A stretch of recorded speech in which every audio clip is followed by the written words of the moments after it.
Baik hadirin yang dirahmati Allah Subhanahu wa taala, dalam hikmah ini dikatakan bahwasanya barang siapa yang menunggangi kefakiran,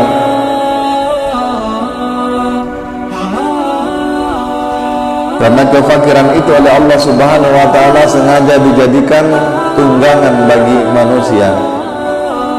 Bagi siapa yang menungganginya, yakni kefakiran itu sendiri, maka dia telah sampai ke tempatnya sebelum dia melalui gurun-gurun dan lembah-lembah, yakni sampai kepada Allah Subhanahu wa taala sebelum dia menjadi seorang salik.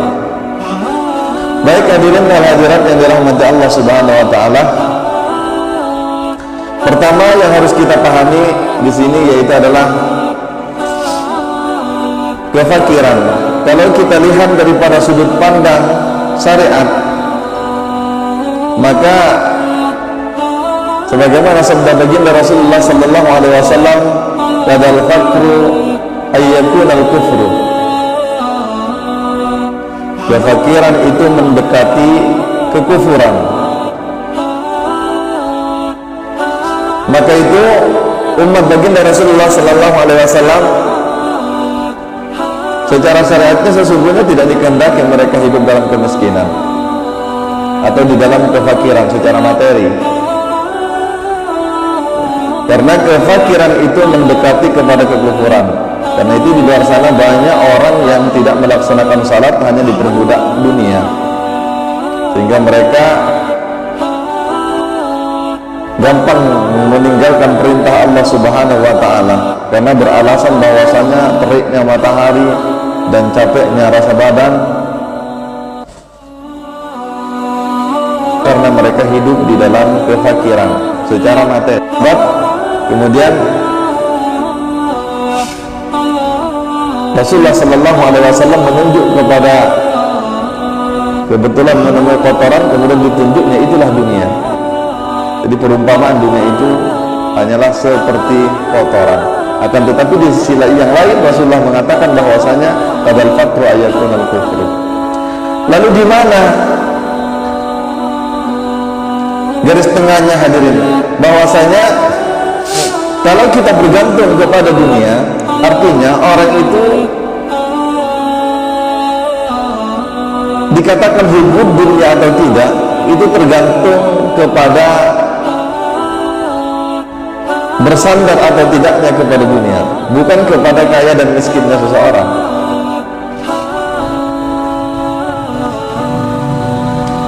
Artinya tergantung kepada keterpautan hati terhadap dunia. Walaupun orang yang miskin, akan tetapi hatinya terpaut kepada dunia, apalagi sampai mengganggu apa yang diperintahkan oleh Allah Subhanahu wa taala, dan apalagi sampai melanggar apa yang dilarang oleh Allah Subhanahu wa taala. Inilah orang pencinta dunia. Inilah hamba-hamba dunia. Dan juga sebaliknya, dengan semangat kita kemudian Allah kurniakan harta yang banyak, tapi hatinya tidak bergantung, tidak bersandar kepada dunia. Inilah orang yang hatinya tidak bergantung kepada dunia. Karena fakta sejarah juga membuktikan bahwasanya orang-orang yang dekat kepada Allah Subhanahu wa taala, 99% mereka tidak ada yang miskin. Baik Nabi Adam, putra-putrinya, keturunannya, sampai kepada para nabi-nabi, semuanya itu orang yang memangku jabatan. Nabi Ibrahim adalah seorang yang kaya raya, ya, sampai berkorban 3.000 kambing, 300 onta di waktu yang sama. Kalau tidak kaya kan takkan bisa. Apalagi Nabi Sulaiman yang terkenal dengan kekayaannya, dia merajai kerajaan jin dan kerajaan manusia, merajai kerajaan bumi, dan bahkan merajai kerajaan alam gaib, kaya raya. Nabi Nuh juga demikian, orang yang kaya raya. Nabi Ayub juga demikian, walaupun di tengah perjalanannya sempat dihabiskan oleh Allah, akan tetapi setelah dia menempuh kesabarannya, maka dia didatangkan lagi harta-harta itu, didatangkan lagi kerajaan itu. Semua para nabi itu adalah orang-orang yang bergelimangan harta, akan tetapi mereka tidaklah bergantung hatinya kepada dunia. Hada min fadli rabbi. Ini terkenal orang yang paling kaya, Nabi Sulaiman. Ketika ditanya oleh sahabatnya, hada min fadli rabbi, artinya beliau tidak bergantung. Ini adalah karunia Tuhanku, kata. Maka itu harus kaya. Sesungguhnya orang Islam itu harus kaya. Karena kalau miskin memang kita menengadahkan tanya sama orang Nasrani, sama orang Yahudi, ya gampang goyah, iman itu gampang goyah. Apalagi iman-iman yang masih tidak stabil. Kecuali kalau memang imannya sudah stabil, dia miskin, kaya, dia tak akan goyah. Intinya orang kalau sudah kenal Allah, dia tak akan goyah. Mau kaya, mau miskin, dia tetap. Karena cukuplah hanya kepada Allah, cukuplah hanya kepada Allah kekayaannya. Maka itu kekayaan itu oleh Rasulullah SAW dikatakan bahwasanya laisal ginaan kasratil aradi walakinnal gina nafsi. Bukanlah kekayaan itu adalah kekayaan banyaknya harta benda, walakinnal gina nafsi, akan tetapi kekayaan yang sesungguhnya yaitu adalah kayanya gina nafsi, kaya jiwa.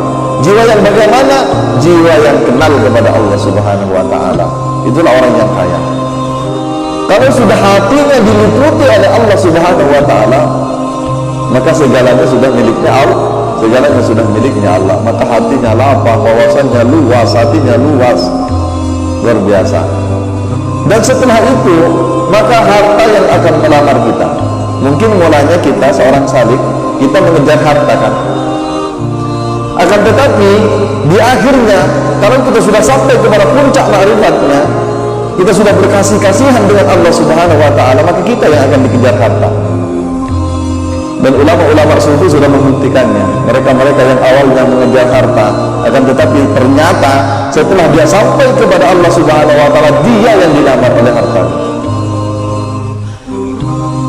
Akan tetapi dia miskin, kemudian setelah dia dilamar oleh harta, kemudian dia tidak pernah goyah.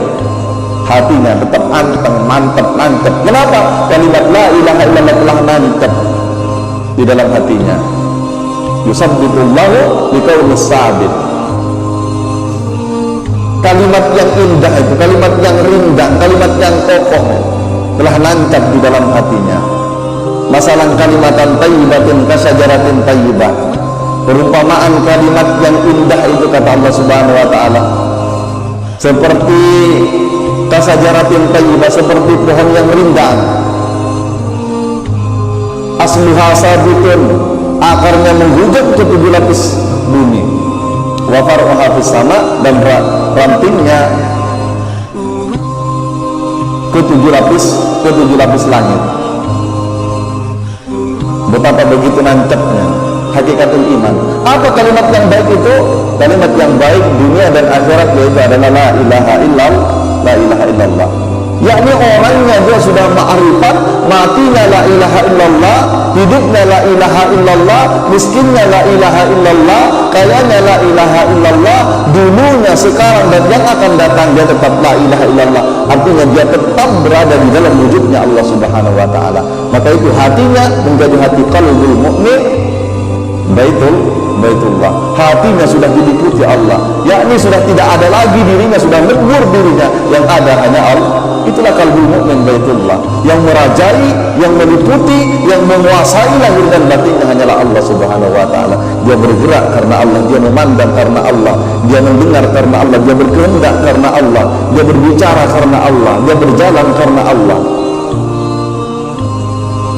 Hadirin yang dirahmati Allah Subhanahu. Kalau sudah di kondisi seperti ini, dia sudah dilamar kok oleh dunia.